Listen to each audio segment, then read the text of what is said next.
Tout ce que vous avez toujours voulu avoir sur la coproduction sans jamais oser le demander, c'est une promesse de service assez, assez ambitieuse et j'espère qu'il vous motive à regarder cette vidéo que je vais essayer de faire en moins de 10 minutes. Même si le sujet nécessite pas mal de temps et c'est pour ça que j'ai souhaité faire une vidéo. À la fois pour revenir à la base et à la fois pour montrer toutes toutes les difficultés du sujet. Alors, euh, revenir à la base, c'est revenir sur ce qui se déroule comme étape lorsque on consomme un service. Ce que je veux dire, c'est que quand on s'adresse à un prestataire, quel que soit le service, mais on va prendre comme exemple un service de coiffure, je souhaite avoir un brushing, je vais rentrer chez le prestataire, je vais demander le brushing, et puis en fait, le brushing va être fait par le prestataire, et arrivera une troisième étape on n'a pas toujours bien conscience, qui est l'étape où le prestataire va me montrer ce qu'il a réalisé pour moi, ma demande. Chez le coiffeur, il va prendre un miroir et montrer le résultat de son action sur mes cheveux et c'est à la fin du moment d'échange, c'est la fin c'est un petit moment d'échange entre le prestataire et le client qui vont permettre de conclure la prestation. Et en fait, ce moment d'échange, c'est une forme de contrôle de la prestation par le client. Alors, si je reviens sur chacune des étapes, j'arrive déjà sur une difficulté qui est que, sauf à savoir exactement ce que je veux et en fait être un expert du brushing, bien souvent, la façon dont je vais naturellement demander au prestataire un brushing ne va pas être suffisante pour déclencher la prestation et le rôle du prestataire, ça va être de me poser un certain nombre de questions qui vont m'amener à préciser ma demande et donc à rendre finalement ma demande traitable par le prestataire. En fait, c'est ce moment, il est très important et c'est un moment de traduction entre la manière dont je vais naturellement poser la question au prestataire et l'expertise du métier qui va faire que le prestataire va me poser les questions dont il a besoin pour pouvoir avoir une idée totalement opérationnelle du service que je souhaite avoir. Donc, cette reformulation n'est possible que à travers une action prise par le prestataire qu'on va pouvoir dénommer assistance à la formulation. Et le fait que le prestataire, à ce moment-là précis du processus, soit nécessaire pour aider le client à formuler correctement son besoin, c'est en fait, vont nous dire les tout premiers auteurs sur les services, une caractéristique essentielle des services. Derrière, il faut comprendre que la prestation de service a finalement trop de paramètres, qui sont des paramètres de localisation, des paramètres de temporalité, des paramètres de qualité de la prestation voulue, des paramètres de prix, des paramètres aussi de ressources mises à disposition par le client pour que la prestation se déroule.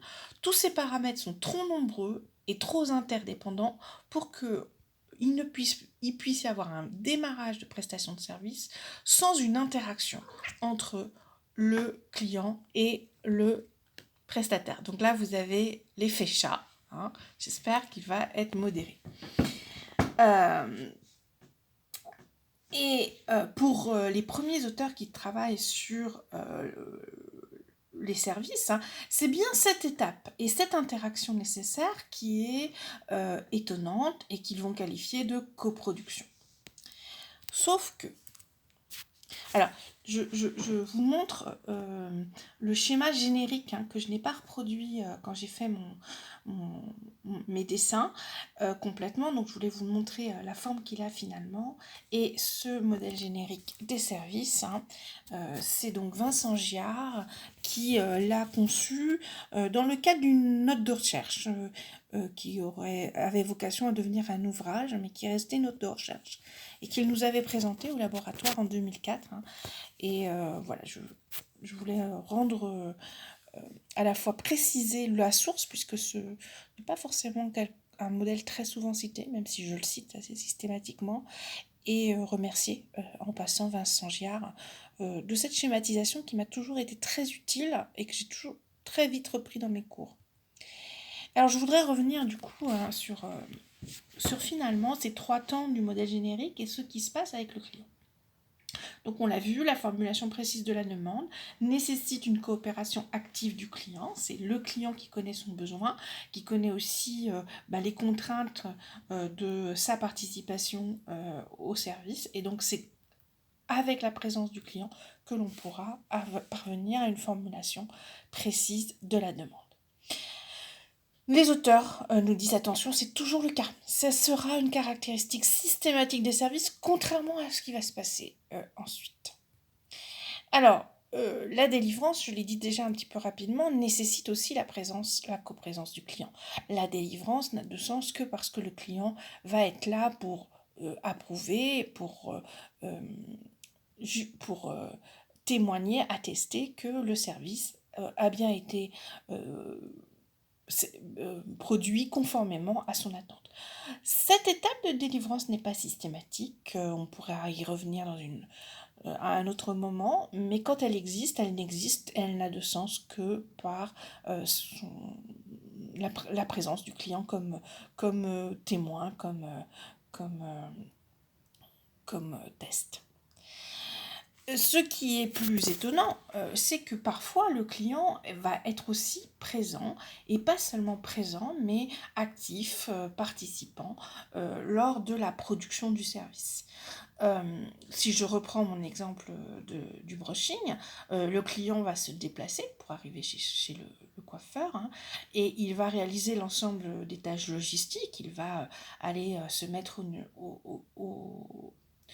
au bac à douche, il va installer sa tête correctement pour que le shampoing puisse lui être fait, puis il va se déplacer lui-même jusqu'au siège où il sera coiffé, il va obéir au coiffeur si à un moment donné celui-ci lui demande soit de pencher sa tête d'un côté ou d'un autre. Enfin, il va devoir répondre au coiffeur pour préciser à quel...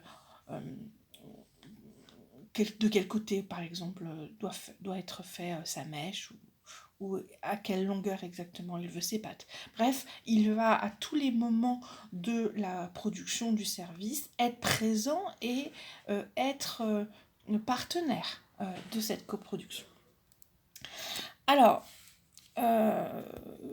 parce que le client est présent et nécessaire au travail du prestataire, on parlera de coproduction. Et le terme de coproduction, produire avec, est bien là au départ pour indiquer que la production du service nécessite une participation active du client.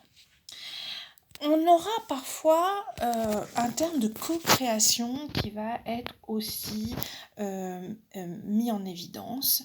Et la co-création, finalement, va renvoyer à autre chose, qui est le fait que dans l'étape qui est, encore une fois, toujours présente de assistance à la formulation, il peut arriver que le client ne choisissent pas des paramètres existants d'une prestation de service, mais définissent l'offre même de la prestation de service, de manière incrémentale ou de manière radicale. Et ça explique, ça justifie que finalement, on parle de co-création en indiquant que la valeur de l'intervention du client, la valeur de la participation du client n'est pas seulement sur une efficacité dans la production du service, mais aussi sur la forme même, les caractéristiques même du service. L'autre point, c'est que avec la digitalisation, on s'est rendu compte que on faisait de plus en plus intervenir le client en phase de délivrance pour des tâches qui n'étaient pas strictement nécessaires à la prestation, mais qui augmentaient la valeur produite pour l'entreprise. Alors je pense à tout ce qui est évaluation de la qualité de la prestation, quand le client va mettre des étoiles, quand le client va faire un commentaire. Le prestataire peut même aller plus loin et demander au client de recommander la prestation à son cercle d'amis.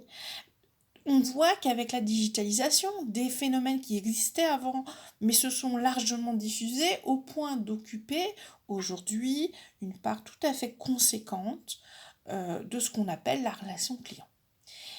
Et c'est un autre phénomène que l'on peut rattacher à la participation du client au processus de production, mais qui finalement n'est pas strictement nécessaire au processus de production. C'est davantage un travail marketing qu'un travail logistique ou informationnel. Et c'est un travail qui finalement ne se différencie pas tellement, qu'il soit fait pour un service ou qu'il soit fait pour un bien.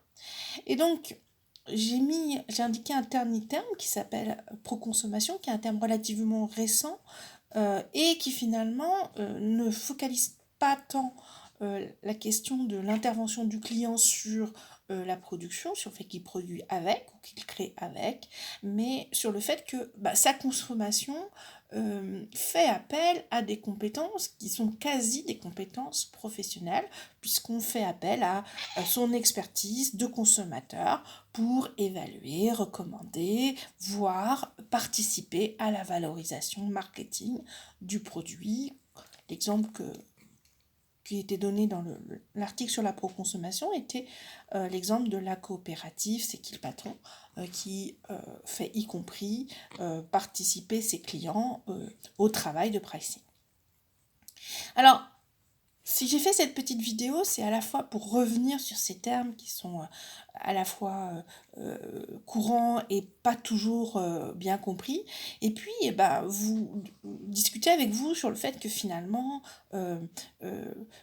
ces termes aujourd'hui on ne sait plus trop quel terme utiliser pour dire quoi. Moi j'aurais tendance à penser que la coproduction doit être réservée à toute l'activité du client qui est nécessaire à la production du service, mais qui n'en change pas les caractéristiques d'offre. Que à partir du moment où la participation du client modifie l'offre de service, donc qu'il y a une valeur ajoutée dans les caractéristiques même du service offert, dans ce qu'on appelle son dominant design, alors il y a tout motif à parler de co-création et à réserver cette activité de co-création plutôt sur le côté amont de la prestation, c'est-à-dire la formulation précise de la demande qui devient même une co-création du besoin, du service associé au besoin. Que on gagnerait peut-être à se différencier tout ce que le client fait pour la marque tout au long de la relation client, que ce soit pour les produits ou pour les services, qui ne sont pas strictement nécessaires à la prestation, mais qui en revanche augmentent la valeur ajoutée, et cela en réservant le terme de pro-consommation. Pro-consommation serait alors un terme plus spécifique qui nous permettrait de désigner ce que d'aucuns avaient parlé de l'extra-rôle du client pendant toute la relation client, donc en amont, pendant et après la relation avec le prestataire. Cette vidéo n'a traité que de la question de la participation du client B2C. Nous n'avons pas évoqué les autres questions posées par la participation du client B2B, même si ce sera sans doute l'objet d'une autre vidéo. Un certain nombre de ces schémas et de ces définitions permettent quand même de clarifier les phénomènes qui se déroulent entre un prestataire et un client professionnel dans le cadre d'un B2B. Merci de votre attention.